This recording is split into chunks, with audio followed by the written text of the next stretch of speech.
الحمد لله نحمده ونستعينه ونستغفره ونؤمن به ونتوكل عليه ونعوذ بالله من شرور أنفسنا ومن سيئات أعمالنا ونعوذ بالله من شرور أنفسنا ومن سيئات أعمالنا من يهده الله فلا مضل له ومن يضلله فلا هادي له ونشهد أن لا إله إلا الله وحده لا شريك له ونشهد أن سيدنا وسندنا ونبينا ومولانا محمدا عبده ورسوله صلى الله تعالى عليه وعلى آله وأصحابه وبارك وسلم تسليما كثيرا كثيرا.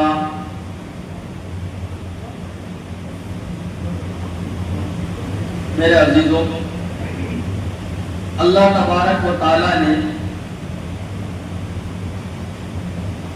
ہم تمام کو زندگی گزارنے کے لیے اسلام عطا فرمایا ہے، مذہب اسلام. اسلام کہتے ہیں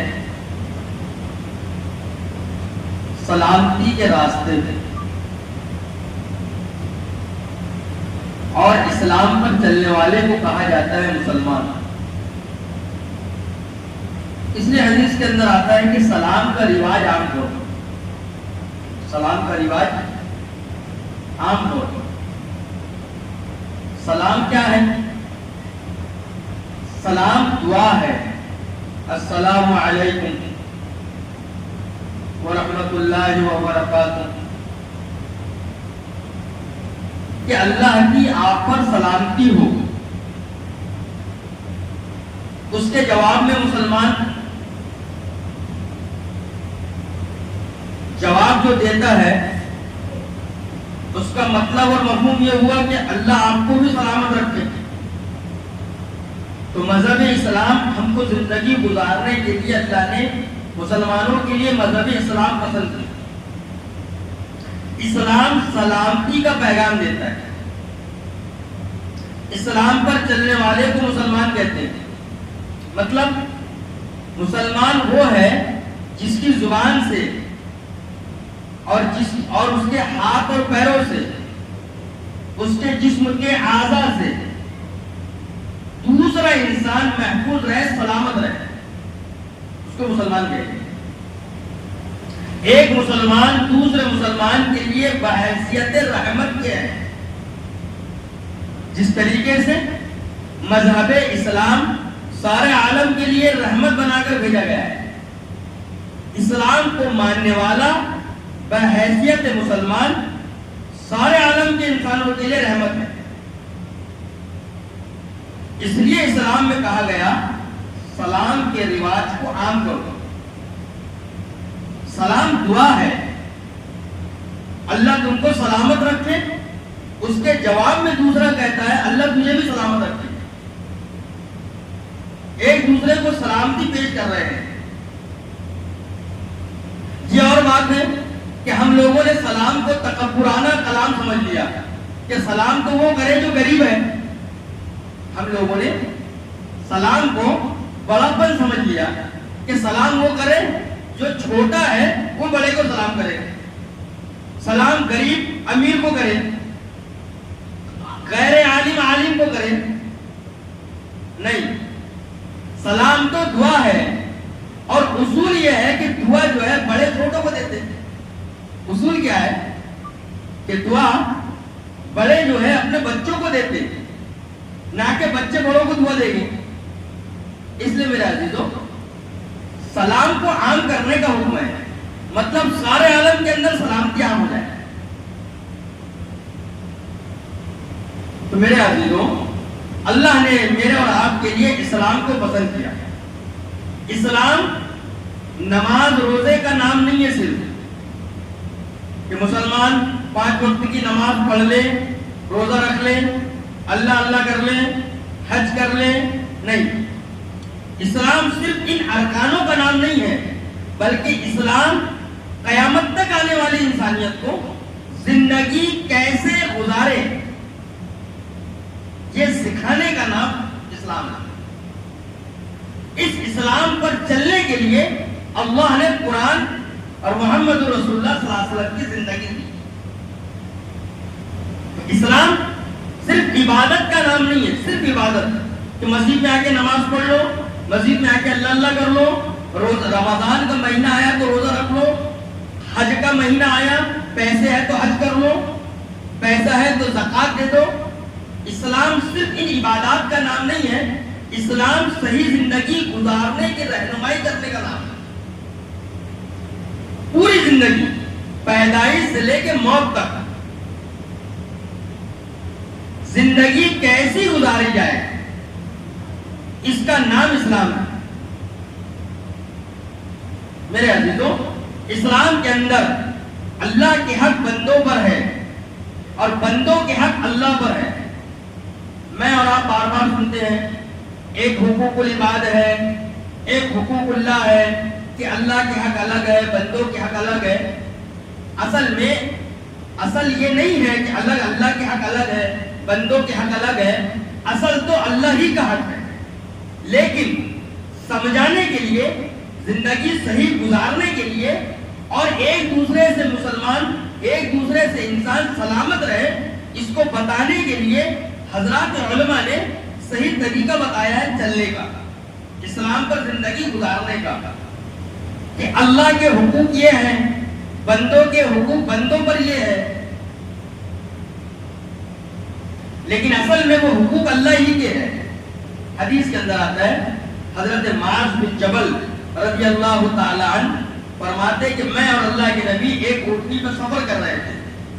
حدیث کا خلاصہ، آپ صلی اللہ علیہ وسلم نے کہا اے معاذ، میں نے کہا لبیک یا رسول اللہ، اے یا رسول اللہ میں حاضر ہوں، اور خاموش ہو گئے.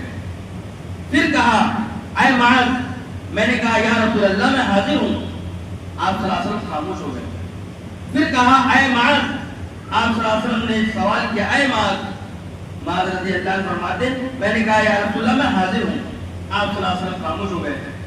پھر اللہ کے نبی نے فرمایا اے معاذ، اللہ کے حق، اللہ کا بندوں پر کیا حق ہے؟ اللہ کا بندوں پر کیا حق ہے؟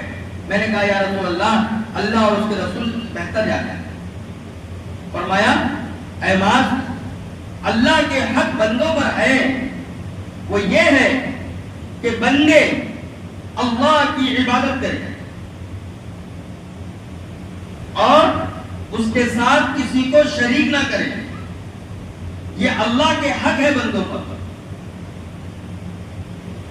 کہ اگر ہم مسلمان ہیں، اگر ہم مومن ہیں، اللہ اور اس کے رسول کو مانتے ہیں، تو اللہ کے ہم پر حق ہے کہ ہم صرف ایک اللہ کی عبادت کریں، صرف ایک اللہ کی عبادت کریں اور اللہ کے ساتھ کسی کو شریک نہ کریں. اللہ کے ساتھ کسی کو شریک نہ کریں. پھر اللہ کے نبی نے پوچھا اے معاذ، جب بندے یہ کر لے تو بندوں کا حق اللہ پر ہو جاتا ہے. اے معاذ، بندوں کا کیا حق ہے اللہ پر؟ حضرت معاذ رضی اللہ عنہ فرماتے یا رسول اللہ، اللہ اور اس کے رسول بہتر جانتے ہیں. فرمایا اگر بندے یہ کر لے کہ صرف ایک اللہ کی مدد کرے اور اس کے ساتھ کسی کو شریک نہ کرے، تو اللہ کے اوپر لازم ہے کہ اللہ تبارک و تعالیٰ ان کو جہنم کی آگ سے بچا جائے، جہنم کی آگ سے. تو میرے عزیزوں، دنیا کی زندگی صحیح گزارنے کا نام اسلام ہے. اسلام نے ساروں کے حقوق بتائے کہ بندوں کے آپس میں ایک دوسرے کا کیا حق ہے. اسلام نے جانوروں کے حقوق بتائے، اسلام نے پانی کا حق بتایا، اسلام نے درخت پودوں کے حق بتایا. اسلام زندگی گزارنے کا صحیح طریقہ بتاتا ہے. نبی کریم صلی اللہ علیہ وسلم فرماتے جس کا مفہوم ہرے بھرے درختوں کو نہ کاٹو.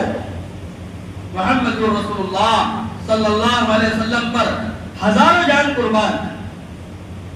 فرمایا ہرے بھرے درختوں کو نہ کاٹو. پوچھا گیا یا رسول اللہ ہرے بھرے درختوں کو کیوں نہ کاٹے؟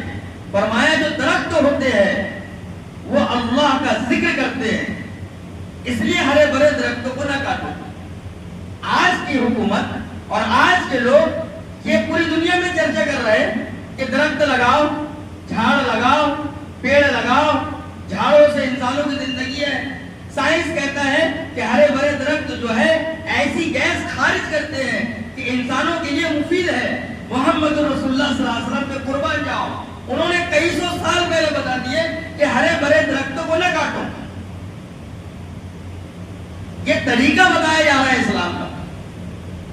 نبی کریم صلی اللہ علیہ وسلم نے فرمایا کہ اگر تم سمندر کے اوپر بیٹھے ہو تو اسراف نہ کرو وضو کرنے میں بھی.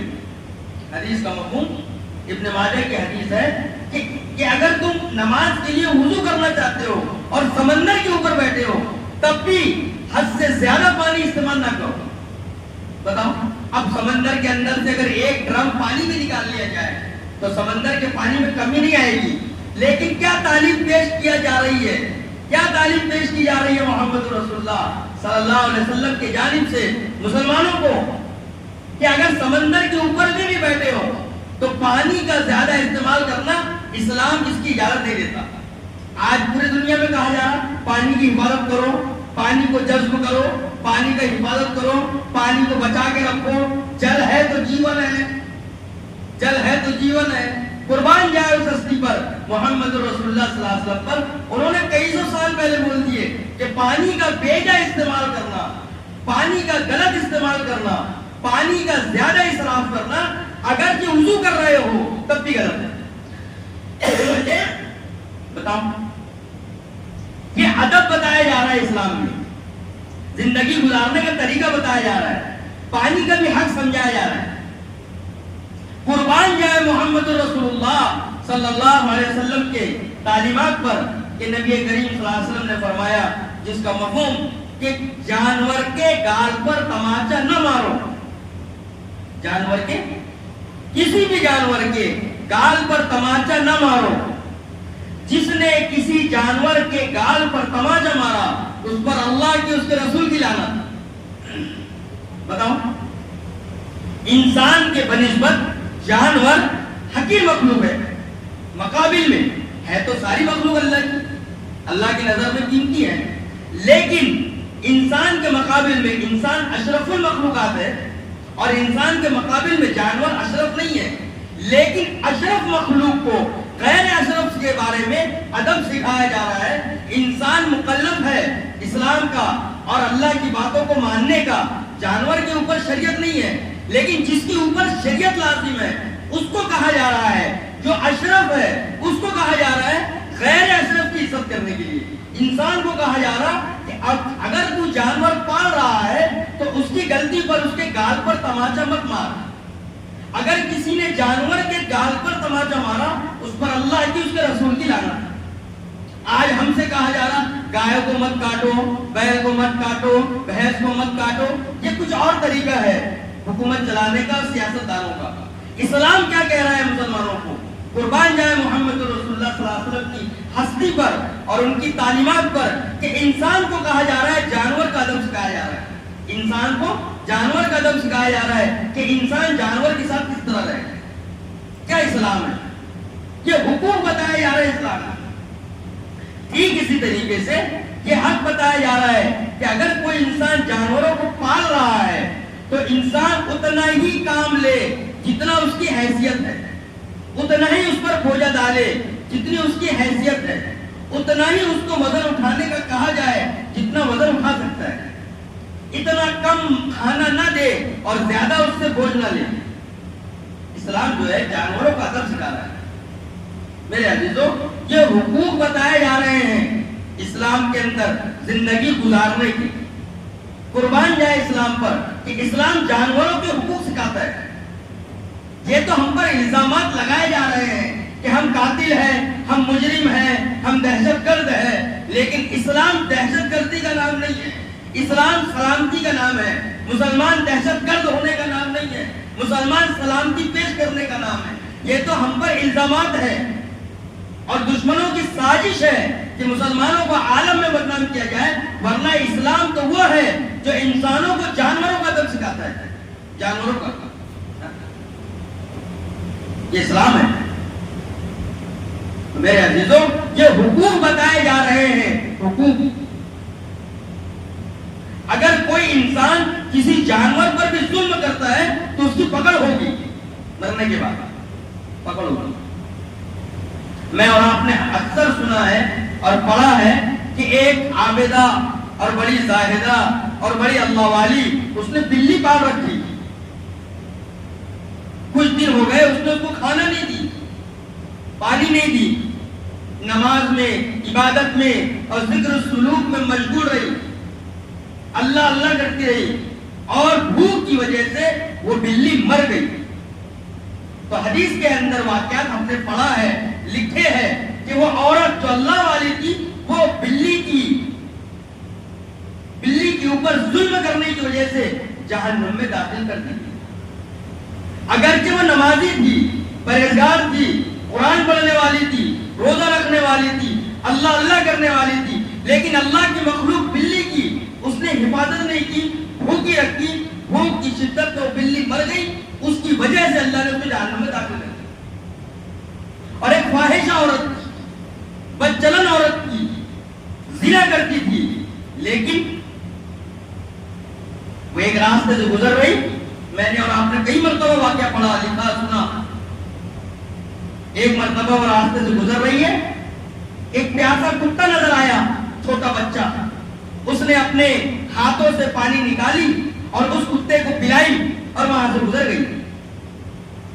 کتابوں میں لکھا وہ جب مری، مرنے کے بعد کسی نے دیکھا کہ جنت میں داخل ہو گئی، پوچھا گیا کہ تیرا کون سا عمل ہے کہ تجھے اللہ نے جنت میں داخل کر دیا؟ فرمایا وہ کتے کو پانی پلانا، کیونکہ کتا اللہ کی مخلوق ہے، اللہ ہی نے اس کو بنایا ہے، الخلق عیال اللہ، مخلوق اللہ کی عیال ہے، تو کتے کا بھی حق ہے اسلام کے اندر۔ پھر آپ کیسے کہتے ہو کہ مسلمان لوگوں کو قتل کر دیتے، جلا دیتے، مار دے؟ یہ سازش اور بدنام کرنا ہے اور کچھ نہیں۔ میرے عزیزوں، اسلام جانوروں کے حقوق بتاتا ہے، درختوں کے حقوق بتاتا ہے، اسی طریقے سے آپس کے اندر زندگی گزارنے کا طریقہ بیان کیا اسلام نے، کہ ایک مسلمان کے دوسرے مسلمان پر کیا حق ہے، ایک انسان کا دوسرے انسان پر کیا حق ہے۔ حدیث کے اندر آتا ہے کہ مفلس کون ہے؟ یا رسول اللہ، مفلس کون ہے؟ پوچھا گیا، غریب۔ آپ صلی اللہ علیہ وسلم نے حدیث بیان کی جس کا مفہوم کہ مفلس وہ نہیں ہے غریب جس کے پاس پیسہ نہ ہو، مال نہ ہو، دولت نہ ہو، عزت نہ ہو، شہرت نہ ہو، وہ غریب نہیں ہے۔ غریب کون ہے؟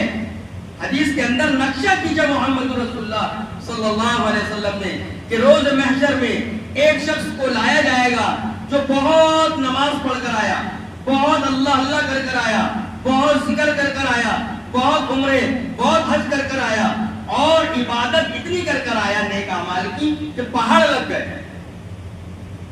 ایک شخص آیا اور کہا اس نے مجھے دنیا میں گالی دی تھی، تو اس کے نیک اعمال میں سے کچھ عمل اس کو دے دیے گئے۔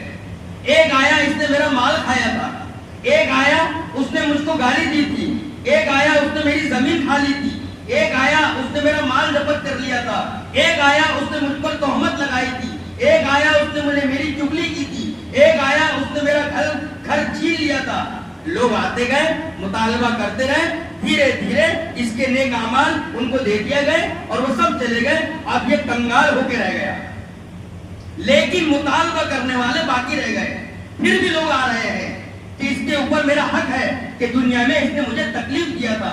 تو اب کیا ہوگا؟ ان کے گناہ اس کے اوپر ڈالے جائیں گے اور اس کی نیکیاں ان کو دی جائے گی۔ جب نیکیاں ختم ہو جائے گی تو اس کے دوسروں کے گناہ اس کے اوپر ڈالے جائیں گے اور اس کو آندمو جہنم میں پھینک دیا جائے گا۔ غریب یہ ہے، مفلس یہ ہے۔ اس لیے دنیا کے اندر ہم اپنے حقوق کو دیکھیں، اپنی زندگی سے، اپنے اعمال سے، اپنے ہاتھ اور پیروں سے، اپنی زبان زبان سے دوسرے لوگ پریشان ہو رہے ہیں یا نہیں؟ اگر دوسرے لوگ پریشان ہو رہے ہیں تو ہماری آخرت برباد ہے، برباد ہے۔ اس لیے میرے عزیزوں، ہم اپنے دل کو دوسروں کے لیے پاک اور صاف رکھیں۔ آپس میں حسد، جلن، کینہ، بغض، عداوت، نفرتیں، یہ ساری کی ساری اسلام کے خلاف ہے۔ اسلام میں ان کا کوئی وجود نہیں ہے۔ آج ایک دوسرے پر بہتان کیوں لگایا جاتا ہے؟ ایک دوسرے کی چغلی کیوں کی جاتی ہے؟ ایک دوسرے پر الزامات کیوں لگائے جاتے ہیں؟ ایک دوسرے کی غیبت کیوں کی جاتی ہے؟ اسلام اس کو منع کرتا ہے۔ ہم ایک دوسرے کی چغلی کیوں کرتے ہیں؟ چغلی، غیبت، بہتان، الزام، یہ صرف جو لگائے جاتے ہیں ایک بیماری ہے جو کینسر کی طرح ہے۔ اس بیماری کا نام ہے حسد، جلن۔ عام زبان میں ہم بولتے اس کو بڑا حسد جلانا لوگوں سے، حسد جلانا لوگوں سے۔ ایک بیماری ہے یہ حسد، جلن، ایک دوسرے کو دیکھ کر کڑنا، پیڑ دکھنا، تکلیف ہونا۔ ایک انسان بہت مالدار ہے، اب اس کے مال کو دیکھ کر کیا بولا جاتا؟ دھن نکالا اس نے، دھن۔ دیکھو کیسا معلوم اس نے دھن نکالا؟ جب دھن نکال رہا تھا تو تھا کہ تو بھی کھود رہا تھا؟ وہ راتوں میں کیا کر رہا ہے بیچارہ؟ دن میں تپتی ہوئی دھوپ میں کیا کر رہا ہے؟ تو نے اس کی محنت نہیں دیکھا، ڈائریکٹ بول دیا، منہ میں آیا، اس نے دھن نکالا۔ یہ حسد ہے۔ مطلب یہ ہوا ہم اس کی دولت کی طرح دولت نہیں کما سکتے، اس کی عزت کی طرح عزت حاصل نہیں کر سکتے، اس کے رتبے کی طرح اس کا رتبہ حاصل نہیں کر سکتے، سماج میں اس کی جو مقام و مرتبہ ہے وہ حاصل نہیں کر سکتے، تو پھر اب اس پر الزامات لگاؤ۔ بہت مالدار ہے، ہاں لوگوں کا مال لوٹ کر جمع کرے، تو تو ساتھ میں کھا کے لوٹے ہوگا کہ تیرے کو نہیں ملا؟ نہیں، انہوں نے دھن نکالے، تو دھن نکالنا غلط ہے کیا؟ ایک مسئلہ بتا رہا ہوں، علمی بات، کہ دھن نکالنا غلط نہیں ہے، دفینہ نکالنا جائز ہے اسلام میں، کیونکہ حدیث کے اندر ہے، مولانا اشرف علی تھانوی رحمۃ اللہ علیہ نے لکھا کہ دفینے کے اوپر 5% زکات ہے، اور ہم جو لوگ عام انسان محنت کرتا اس پہ 2.5% زکات ہے، لیکن دفینہ نکلا ہے اس پہ 5% زکات ہے۔ زکات تو حلال پر ہے، حرام پر نہیں ہے۔ پتہ یہ چلا اسلام میں دفینہ جو نکلا ہے وہ حلال ہے، حرام نہیں ہے۔ ایک بات یہ بھی سمجھ لو، نہیں اس کے بعد دھن نکالا ہوا ہے، دھن تو دھن کیوں نہیں نکالا؟ پھر تو بھی نکال لیتا۔ اگر کسی کو عزت مل رہی ہے تو کیا بولا جاتا؟ میرے سامنے کو تو لونڈا ہے، وہ دیکھے، پہلے اپنے گھر کی تو دیکھ لو، بعد میں لوگوں کو سمجھانا۔ تو سمجھ لے، بیڑ لے، پہلے تو سمجھ لیتا تو دوسرے کو سمجھاتے۔ تو یہ ساری بیماری حسد کی بیماری ہے۔ اور ایک بات اچھی طریقے سے سمجھ لو، جو حسد کرتا ہے اس کی دنیا بھی برباد ہے، آخرت بھی برباد ہے۔ حسد کرنے والا کبھی ترقی نہیں کر سکتا، وہ لوگوں کو دیکھ کر کڑے گا، اس کے پیٹ میں درد ہوتے رہے گا، اور کڑتے کڑتے وہ اوپر سے کالا ہو جاتا رات، کیونکہ حسد کرنے والا، حسد نیکی کو اس طرح کھا جاتی ہے جس طرح آگ لکڑی کو کھا جاتی ہے، اور آگ جب لکڑی کو کھاتی ہے تو کالا کر دیتی ہے، راکھ، کوئلہ۔ تو جو حسد کرنے والا حاسد ہے وہ دنیا کے اندر منہ کالا ہو جاتا، آخرت کے اندر اعمال کالے اور جہنم میں ڈالتے ہیں۔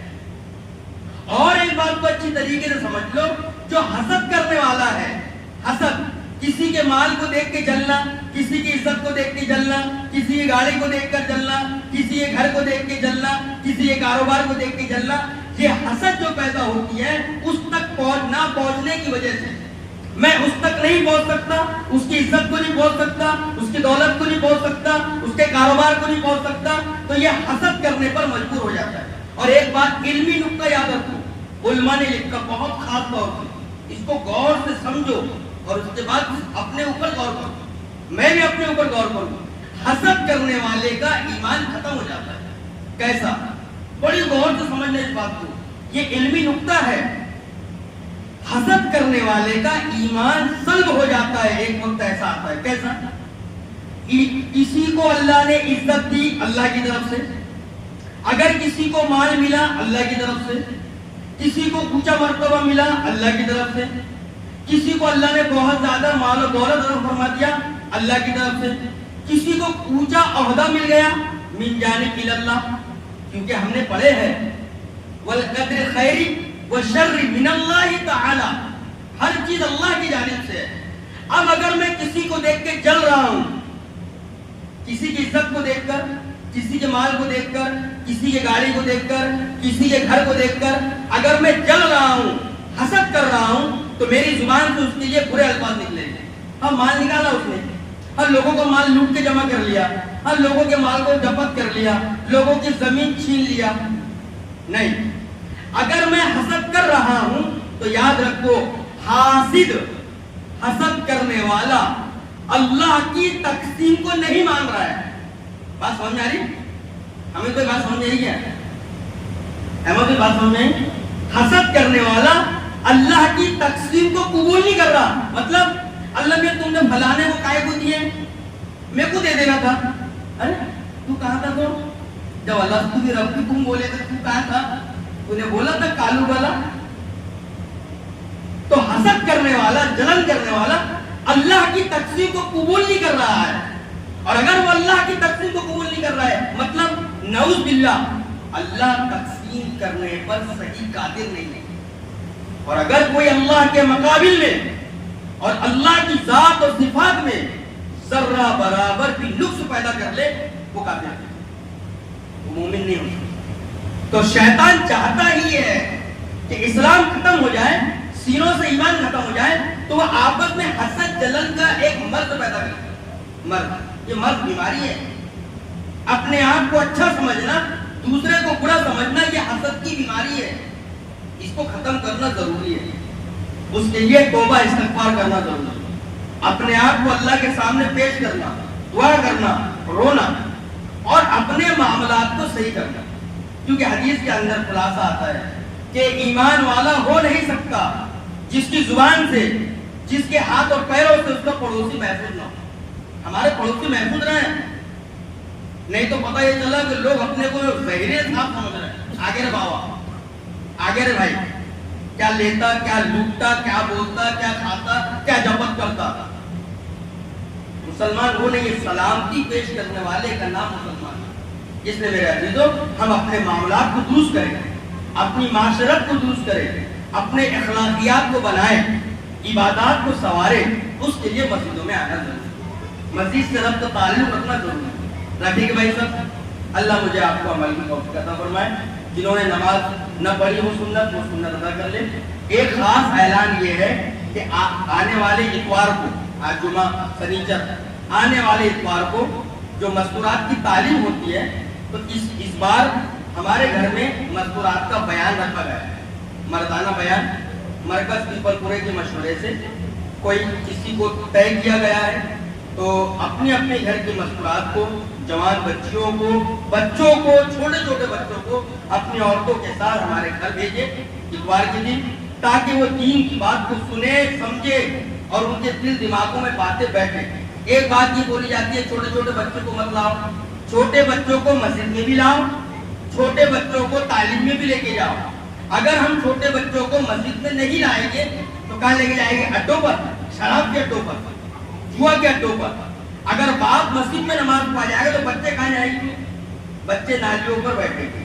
اس لیے باپ کی ذمہ داری ہے، ہر 5 وقت کی نماز میں بچوں کو لاؤ، فجر میں اٹھا کے لاؤ، ظہر میں لاؤ، عصر میں لاؤ، مغرب میں لاؤ، عشاء میں لاؤ، اپنے ساتھ لے کر آؤ، اپنے ساتھ واپس لے جاؤ، تاکہ اس کی عادت پڑ جائے کہ باپ نماز کو لے کے جاتا تھا، نماز ضروری ہے۔ جس طرح باپ انگلی پکڑ کر چل بیٹا دیکھو کانوینٹ میں چھوڑ کر آتا، یہ تو ہمارے کر رہا ہے، اس کو کیا معلوم الف ب اے بی سی ڈی، چل بیٹا کانوینٹ میں چھوڑ کر آتا، جیسے انگلی پکڑ کے کانوینٹ میں چھوڑ کر آ رہا ہے۔ اب کانوینٹ میں جو ہے سورج کی پوجا کرائی جا رہی ہے، ایسے باپ کی ذمہ داری ہے انگلی پکڑ کر اس مسجد میں لائے، انگلی پکڑ کر مکتب میں لائے، انگلی تو پکڑ نہیں سکتے عورت کی، تو عورت کو گاڑی میں بٹھا کر اپنے ساتھ جہاں تعلیم ہو رہی، جہاں بیان ہو رہا، وہاں لا کر چھوڑو۔ یہ ذمہ داری ہے، صرف کمانے کی ذمہ داری نہیں ہے، یہ بھی ہماری ذمہ داری ہے۔ کہہ رہے کہ بھائی صاحب اللہ مجھے آپ کو عمل کی توفیق عطا فرمائے۔ سبحان اللہ۔